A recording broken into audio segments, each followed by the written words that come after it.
আচ্ছা, আপনারা তো ইউটিউবে অনেক ভিডিও দেখেছেন। এই টিপস ফলো করেন, এই টিপস ফলো করেন, এটার জন্য এইটা, এটার জন্য এইটা, এটার জন্য এইটা ফলো করলে আপনার 40টার মধ্যে 30টা, 35টা, 40টা আপনার হয়ে যাবে। আসলে কি হয় এভাবে? আসলে না। কেননা রিডিংটা প্র্যাকটিস করার প্রপার একটা ওয়ে আছে। প্রত্যেকটা জিনিসের একটা নিয়ম আছে। এই নিয়মটা ফলো না করলে আপনাদেরকে কখনোই আপনারা মানে কাঙ্ক্ষিত জায়গায় পৌঁছাতে পারবেন না। ধরেন আপনি আপনার বাসা থেকে একটা জায়গায় যাবেন। তো আপনি যদি রোডই না জানেন আপনি যাবেন কিভাবে? আপনাকে আমি যতই টিপস দিই না কেন? আপনার তো এই জিনিসটা বুঝাতে গেলে ধরেন আপনার রিডিং স্কোর 5.5 বা 4.5 এভাবে আটকে রইছে। তখন আপনি কি করবেন? আপনি টিপস অ্যান্ড ট্রিকস দিয়ে কি হবে আপনার? কোনো কাজে আসবে না। তো আজকে আমি আপনাদেরকে প্রপার একটা টেকনিক, একটা ওয়ে, একটা রুট শিখাই দিব যে এভাবে এইসব জিনিস ফলো করলে, এভাবে করলে আপনার রিডিংটা আপনি স্কোরটা ডে বাই ডে আপনি ইমপ্রুভ করতে পারবেন। এখন একসময় দেখবেন যে আপনার 40টার মধ্যে 35, 40 এভাবে আপনার মানে কারেক্ট হইতেছে। তো চলুন, আর এই ভিডিওটার আইডিয়া আমরা কোথায় পাইছি? আমরা আমাদের ইউটিউব চ্যানেলে লিসনিং নিয়ে এই টাইপের ভিডিও একটা আপলোড করেছিলাম কিছুদিন আগে। আপনারা ভালোই রেসপন্স করেছেন। আপনাদের কমেন্টের অনুযায়ী আপনারা অনেকেই কমেন্ট করছেন যে রিডিং নিয়ে এই টাইপের একটা ভিডিও দেন ভাইয়া, এই করেন ওই করেন। তো ওখান থেকেই আমরা মূলত এই আইডিয়া পাই যে রিডিং নিয়ে আপনাদেরকে একটা ভিডিও দিব। তো আজকের এই ভিডিওটা আপনারা সিরিয়ালস যারা প্রিপারেশন নিচ্ছেন তাদের জন্য, যারা একাডেমিকের জন্য প্রিপারেশন নিচ্ছেন, পাশাপাশি যারা জিটির জন্য প্রিপারেশন নিচ্ছেন, বহুতের জন্যই। চলুন, বেশি কথা না বলে আমরা টু দ্য পয়েন্ট ভিডিওটাতে চলে যাই। আপনাদেরকে টেকনিকটা দেখায় আপনারা কিভাবে কি করলে আসলে রিডিংটা স্কোর বাড়াবেন এবং একসময় ব্যান্ড 8 ব্যান্ড 9 গিয়ে পৌঁছাবেন। চলুন দেরি না করে ভিডিওটা শুরু করি। প্রথমত আপনারা যে কাজটা করবেন সেটা হলো ক্যামব্রিজ অফিসিয়াল বইগুলা নিবেন, যেখান থেকে আপনি রিডিং 3টা টেস্ট দিবেন। এখন আপনার বর্তমানে ক্যামব্রিজ 19 পর্যন্ত বাজারে আছে। লেটেস্ট বইটা কিনে সাথে ওখান থেকে 3টা রিডিং টেস্ট, পরপর 3টা রিডিং টেস্ট দিয়ে দিবেন। একদম পরীক্ষার মতো করে, পরীক্ষা যেভাবে আপনার 1 ঘন্টা সময় নিয়ে মানে 60 মিনিট সময় নিয়ে পরীক্ষাটা হয় রিডিং, এভাবে আপনি পরপর 3টা টেস্ট দিয়ে দিবেন।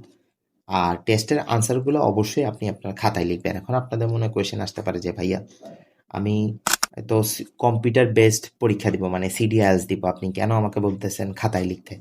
খাতায় যদি না লিখেন, আমরা আপনাদেরকে যে প্রসেসটা দেখাচ্ছি এবং আপনার প্রবলেম কোথায়, আপনি কোথায় ইমপ্রুভ করবেন, কি করবেন না করবেন আপনি বুঝতে পারবেন না। এই জন্য আপনাদেরকে খাতায় লিখানো। খাতায় আপনি যদি আপনার প্রবলেম সলভ করে ফেলতে পারেন, এরপর আপনি গিয়ে সিডিআইএলস হোক বা যেটাই হোক আপনি সুন্দরভাবে পরীক্ষাটা দিতে পারবেন। আশা করি প্রথম প্রসেসটা কি করবেন আপনারা আপনাদেরকে বুঝাইতে পারছি। আচ্ছা, পরের প্রসেসে যাওয়ার আগে আপনাদেরকে রিডিং এর বেসিক সম্বন্ধে একটু আইডিয়া দিই। রিডিং এ কিভাবে কি, রিডিং এ মূলত আপনাকে একটা প্যাসেজ দেওয়া হবে। প্যাসেজ থেকে আপনি অনেকগুলো কোয়েশ্চেন থাকবে, কোয়েশ্চেনগুলো আপনি আনসার লিখবেন। এটাই হলো রিডিং আর কি। রিডিং এর টোটাল টাইম হলো আপনার 60 মিনিট। রিডিং এর 3টে সেকশন থাকে, সেকশন 1, সেকশন 2, সেকশন 3। আর কোয়েশ্চেন থাকে টোটাল 40টা। এই দেখেন টোটাল 40টা কোয়েশ্চেন থাকে। আর আপনার প্রত্যেকটা সেকশনে আপনার 13 থেকে 14টা কোয়েশ্চেন থাকে। এই যেমন সেকশন 1 এ 14টা, এখানে আপনি গণনা করবেন দেখবেন 13-14টা কোয়েশ্চেন আছে। সেকশন 3 গণনা করলে আপনার দেখবেন 13-14টা আপনার কোয়েশ্চেন আছে আর কি। আর প্রত্যেকটা সেকশনে মানে পুরো রিডিং এ আপনার ডিফারেন্ট কাইন্ড অফ কোয়েশ্চেন থাকে। এই যেমন ধরেন সেকশন 1 এ মানে true false, matching information, section 2 তে সেন্টেন্স কমপ্লিশন বা ম্যাচিং হেডিং, এই ধরনের কোয়েশ্চেন টাইপগুলো থাকে। আশা করি রিডিং এর বেসিক সম্বন্ধে আপনারা বুঝতে পেরেছেন। এখন আপনারা কি করবেন, আপনারা যে আনসারগুলো লিখেছেন ওগুলা চেক করবেন আপনাদের আনসার শিটের সাথে, আপনাদের কয়টা কারেক্ট হয়েছে এবং কয়টা হয় নাই। আচ্ছা, এই দেখেন একটা আনসার শিট। আমি আপনাদের মতো আনসার আর চেক করে দেখলাম যে আমার এই কয়টা ভুল হয়েছে আনসার শিটে আর কি। তো আপনাদের মনে কোয়েশ্চেন জাগতে পারে যে আমি এভাবে কেন আপনাদেরকে করাইতেছি বা আপনারা এভাবে কেন করতেছেন? মূলত আমাদের মেইন কাজ হলো আমরা আমাদের প্রবলেম কোথায় সেটা আইডেন্টিফাই করব। তো প্রবলেম আইডেন্টিফাই করবেন আমি যে ওয়েতে দেখাচ্ছি, এই ওয়ে ছাড়া আর কোনো ওয়ে নাই। আপনি বুঝবেন যে আপনার কোথায় প্রবলেম আছে। এই যে এই দেখেন এই আনসার শিটটা আমি কিভাবে সাজাইছি। এখানে সেকশন 1, সেকশন 2, সেকশন 3 দিছি। প্রত্যেকটা কোয়েশ্চেনের উপরে কোয়েশ্চেন টাইপগুলো লিখছি, কোনটা কোন টাইপের কোয়েশ্চেন, কোনটা কোন টাইপের কোয়েশ্চেন। লেখার পরে এখন আসেন মেইন কথায়, আমি আপনাদেরকে কয়েকটা সিনারিও দেখাবো। এই এখন যেটা কথা বলবো এটা সিনারিও নাম্বার 1। এভাবে কয়েকটা সিনারিও বলবো, যে কোনো একটাতে আপনি আছেন আর ওখান থেকে আপনি আপনার সলিউশন পেয়ে যাবেন। তো দেখেন কিভাবে অ্যানালাইসিস করে। সিনারিও নাম্বার 1 মানে প্রথম সিনারিওতে ধরেন কোন একটা স্টুডেন্ট এভাবে সে অ্যানালাইসিস করে দেখলো যে তার আর ও এখানে ভুল করছে, এখানে ভুল করছে। কিন্তু বাকিগুলো ওর মোস্ট অফ দ্য কোয়েশ্চেন ওর কারেক্ট, মানে ওর আনসার কারেক্ট হয়েছে, হয়েছে। তো এটা থেকে আপনারা কি বুঝলেন বা আপনি কি বুঝতে পারেন? এই দেখেন, আপনি যদি ৩টা টেস্ট দেন তাহলে দেখবেন যে আপনি একই ভুল বারবার করতেছেন। ধরেন সবগুলাতে ট্রু ফলসেই আপনি ভুল করতেছেন, বা সেন্টেন্স কমপ্লিশনে ভুল করতেছেন, বা ম্যাচিং হেডিং এ আপনি ভুল করতেছেন। একই ভুল ৩টা টেস্ট দিলে আপনি বুঝেই ফেলবেন যে আপনার ভুল কোথায় হইতেছে। তো আমি এটা দেখে কি বুঝলাম? আমি এটা দেখে বুঝলাম আমার রিডিং এ কোনো সমস্যা নাই। আমি জাস্ট ট্রু ফলসটা পারি না আর ম্যাচিং হেডিংটা পারি না। কারণ আমি একই ভুল এখানে বারবার করতেছি। তো আমি কি করব? এই কোয়েশ্চেন টাইপগুলা কিভাবে আনসার করা লাগে তা ভালোভাবে শিখব এবং প্র্যাকটিস করব। দেখবেন আপনার স্কোর, আপনি বর্তমানে যদি 4.5 থাকে, এখান থেকে আপনি স্কোরটা আগাতে পারবেন। এটা ছিল সিনারিও নাম্বার 1। এখন চলেন ২ নাম্বার সিনারিও নিয়ে কথা বলি। আচ্ছা, ২ নাম্বার সিনারিওটা ধরেন এমন আসলো আপনার, যে আপনি সেকশন 1 এ সবগুলা কারেক্ট করতে পারছেন, সেকশন 2 সবগুলা কারেক্ট করতে পারছেন, সেকশন 3 তে আপনি পারতেছেন না। আপনার মোস্ট অফ দ্য কোয়েশ্চেন ভুল। ভুল, ভুল আপনি কোনোভাবে আপনার মানে হইতেছে না এইটা। মানে কারেক্ট হইতেছে না। ৩টা টেস্টেই দিলেন, ৩টা টেস্টেই আপনার এই সেম রেজাল্টটা আসলো আরকি। তো এই জিনিসটার মানে কি? এই জিনিসটার মানে হলো, আমি এর আগে মানে এটার সলিউশন দেওয়ার আগে আমি আপনাদেরকে একটা জিনিস বলি। এই যে সেকশন যত বাড়বে আপনার ইংলিশ লেভেলটা তত বাড়ে। ভোকাবুলারিটা আপনার তত হার্ড হয় আরকি। সেকশন 1 এ আপনি যেমন প্যাসেজ পাবেন, যেমন কোয়েশ্চেন পাবেন, তার থেকে আবার যখন সেকশন 2 তে যাবেন তখন দেখবেন যে সেকশন 1 থেকে সেকশন 2 র প্যাসেজটা কঠিন, কোয়েশ্চেনগুলা কঠিন, ভোকাবুলারি গুলা কঠিন। মানে সেকশন বাড়ার সাথে, সাথে ইংলিশটা হার্ড হয়, ভোকাবুলারি গুলা হার্ড হয়, প্রশ্নগুলা হার্ড হয় এবং প্যাসেজগুলো অনেক প্যারাফ্রেজ করা থাকে। আশা করি বুঝতে পেরেছেন। তো এই প্রবলেমটা আসলে আপনার যদি এমন হয় যে আপনার সব পারতেছেন, এটা পারতেছেন না, সেকশন 3 তে আসি পারতেছেন না, তো ঘাবড়াবার কোনো কিছু নেই। আসলে সেকশন 3 টা কঠিন। তো আপনি কি করবেন? আপনি করবেন কি, যে এটা মানে হলো আপনার রিডিং নিয়ে আপনার কাজ করতে হবে। আপনি রিডিং পড়ে বুঝতে পারেন না। তো আপনি কি করতে পারেন? সেকশন 3 যে প্যাসেজ গুলো আছে ওগুলা পড়তে পারেন রিডিং, বা ওই টাইপের আপনার রিডিং পড়া শুরু করে দিতে পারেন। পাশাপাশি রিডিং পড়ে, পড়ে যে ওয়ার্ড গুলো আপনি বুঝবেন না ওগুলা খাতায় লিখে রাখবেন এবং ভোকাবুলারিটা পাশাপাশি শিখবেন। এভাবে যদি ইমপ্রুভ করেন দেখবেন আপনার আস্তে, আস্তে সেকশন 3 টাও আপনি এখানে সবগুলা কারেক্ট করতে পারছেন। এই ছিল আপনার সেকশন, মানে সরি, আপনার সিনারিও 2। আচ্ছা, এখন আমি আপনাদেরকে সিনারিও 3 নিয়ে কথা বলবো। যেটা অধিকাংশ স্টুডেন্টেরই হয়, যারা 4.5, 5.5 এই ধরনের স্টুডেন্ট আছেন বা রিডিং এ অনেক প্রবলেম, সবারই এই প্রবলেম হয়। সেটা হলো টাইম ম্যানেজমেন্ট। দেখবেন আপনি সেকশন 1 পারতেছেন, সেকশন 2 পারতেছেন। আপনার টাইমটা মানে টাইম চলে যাইতেছে। আপনি টাইমের মধ্যে পারতেছেন না। কারণ আমরা জানি, আপনাদেরকে ১ম এ বেসিকে আলোচনা করলাম যে রিডিং এ আপনার টোটাল সময় থাকে ৬০ মিনিট। এর মধ্যেই আপনার টোটাল ৪০ টা কোয়েশ্চেন আনসার করতে হবে। তো ৪০ টা কোয়েশ্চেন পড়ে প্যাসেজ থেকে নিয়ে এসে আবার আনসার লিখা, এটা অনেক টাইম কনজিউম। অনেকেই আপনার পুরোপুরি সবগুলা ক্লিয়ার করতে পারে না।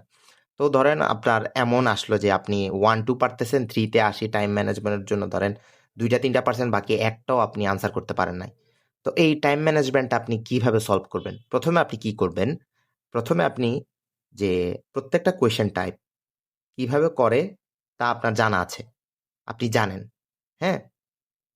আপনি একেকটা কোয়েশ্চেন টাইপ ধরে আপনি চেক করবেন যে আপনার এই কোয়েশ্চেন টাইপের এগুলা সলভ করতে আপনার কতক্ষণ লাগে? এগুলা সলভ করতে আপনার কতক্ষণ লাগে? এগুলা সলভ করতে আপনার কতক্ষণ লাগে? এগুলা সলভ করতে আপনার কতক্ষণ লাগে? বাসায় বসে নিজে, নিজে চেক করে দেখবেন। আস্তে, আস্তে আপনি এই টাইমগুলো কমায় আনার চেষ্টা করবেন, যে ট্রু ফলস এখানে আপনার ৭ টা কোয়েশ্চেন, আপনার ১০ মিনিট সময় লাগে। আপনি ওটাকে আপনার ৮ মিনিটে নিয়ে আসবেন, ৫ মিনিটে নিয়ে আসবেন। আমি কথার কথা বলতেছি আরকি। আর এরপরে আপনি কি করবেন? আপনি বাসায় এই যে ৬০ মিনিট আছে, এটাকে ৬০ মিনিটে পরীক্ষা না দিয়ে আপনি তখন ৯০ মিনিটে নিয়ে যাবেন। যে পুরো একটা টেস্ট আপনি ৯০ মিনিটে পরীক্ষা দিবেন। দিয়ে আপনি দেখবেন যে আপনার কয়টা কারেক্ট হইতেছে।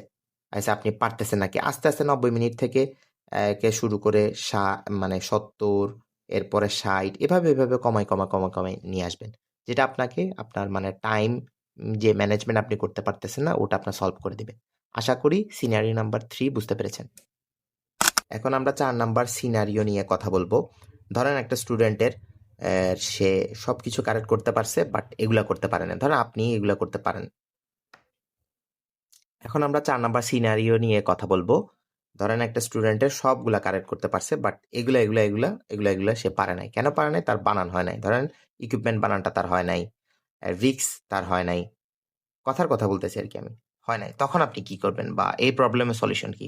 আপনি এই ওয়ার্ডটা আপনার খাতার মধ্যে লিখবেন। একটা আলাদা সাদা খাতার মধ্যে লিখবেন। লিখে বারবার প্র্যাকটিস করবেন। এবং আরেকটা কাজ করতে পারেন, এটা আমি এখন বলব না, আপনারা পরবর্তীতে করতে পারেন। প্রি স্টেজে বলব না। কারণ আপনি যদি প্রথমত আনসার জেনে যান তাহলে আর আপনি প্র্যাকটিস করতে পারবেন না।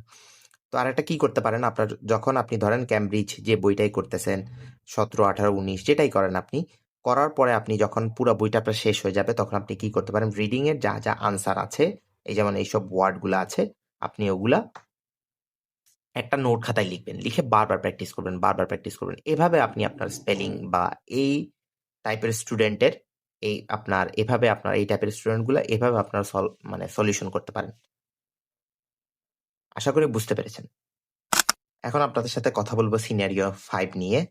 5 নাম্বার সিনারিওতে ধরেন আপনি আপনার আনসার শিট যখন চেক করলেন বা আনসার সাথে মিলালেন, আপনার এমন একটা রেজাল্ট আসলো যে আপনি ম্যাচিং ইনফরমেশন পাচ্ছেন না, এখানে এগুলো ভুল হয়েছে, ম্যাচিং হেডিংস এর এগুলো আপনার ভুল হয়েছে, ম্যাচিং স্টেটমেন্টের এগুলো ভুল হয়েছে। তো অনেকে বলতে পারেন যে এটা আমি পারি নাই, কারণ আমি এখানে সময় পাই নাই, টাইম ম্যানেজ করতে পারি নাই, বা আমি হারাই গেছি। আসলে না, আমি আপনাদেরকে একটা ভুল আপনাদের ভাঙিয়ে দিতেছি, বা আপনারা হয়তো জানেন না। রিডিং এ কিন্তু প্রত্যেকটা কোয়েশ্চেন টাইপ এক একটা আপনার আর স্কিল আপনার টেস্ট করে, যে আপনার ট্রু ফলস এক একটা স্কিল টেস্ট করে, সেন্টেন্স কমপ্লিশনে আপনার এক একটা স্কিল টেস্ট করে, যে আপনার রিডিং আপনার এই স্কিলগুলো আছে নাকি।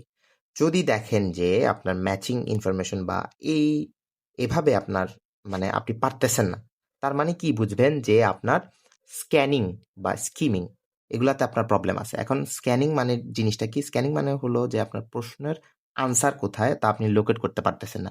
তো এটার জন্য আমি কি করবো? এটার জন্য আপনি যেটা করবেন, যে রিডিং বেশি করে পড়বেন, যে টাইপের প্যাসেজে আপনি আটকে যাচ্ছেন, ওই টাইপের আপনার প্যাসেজগুলো আপনি ভালোভাবে পড়বেন। পাশাপাশি আপনার কোয়েশ্চেনের মিনিং বোঝার ট্রাই করবেন, এবং প্যাসেজ কিভাবে প্যারাফ্রেজ করছে সেটা বোঝার ট্রাই করবেন, এবং সময় নিয়ে একটু বাসায় প্র্যাকটিস করবেন। দেখবেন আস্তে আস্তে আপনি এগুলা রিকভারি করতে পারতেছেন। আচ্ছা, এখন আসেন পুরো জিনিসটা সামারাইজ করে আপনাদেরকে বলি। এর আগে আমি বলতে চাই আপনাদের অনেকের মনে ভয় যে আমি রিডিং পারি না। আসলে না, রিডিং সবাই পারে, ইংলিশ রিডিং সবাই পড়তে পারে, বাট সবাই প্রপার ওয়ে জানে না যে সে কি করবে, বা কোথায় আটকাইলে সে এখান থেকে কিভাবে বের হবে। আপনাকে এই ওয়েটা বের করতে হবে যে আপনার যদি এখানে প্রবলেম হয় এটা কিভাবে আপনি সলভ করবেন, এটা নিয়ে কাজ করবেন। তারপর আপনি আস্তে আস্তে দেখবেন আপনার সবকিছু হয়ে যাচ্ছে। তো পুরা জিনিসটা আমরা যে ভিডিওটা করলাম, পুরা জিনিসটা সামারাইজ করলে কি দাঁড়ায়, আপনি একটা লেটেস্ট ক্যামব্রিজ বই নিবেন, নিয়ে এখান থেকে 3টা টেস্ট দিবেন। দেওয়ার পরে আর এই টেস্টগুলো আমি যেভাবে লিখলাম, আনসারগুলো এভাবে লিখে আপনি অ্যানালাইসিস করবেন যে আপনার ভুল কোথায় হয়েছে, আপনি কেন ভুল করতেছেন। অ্যানালাইসিস করলে আপনি আপনার সলিউশন পেয়ে যাবেন। এটাই হলো মূল ফর্মুলা আপনার রিডিং এ স্কোর ভালো করার জন্য। ভালো থাকবেন, সুস্থ থাকবেন। ধন্যবাদ সবাইকে এতক্ষণ ভিডিওতে থাকার জন্য।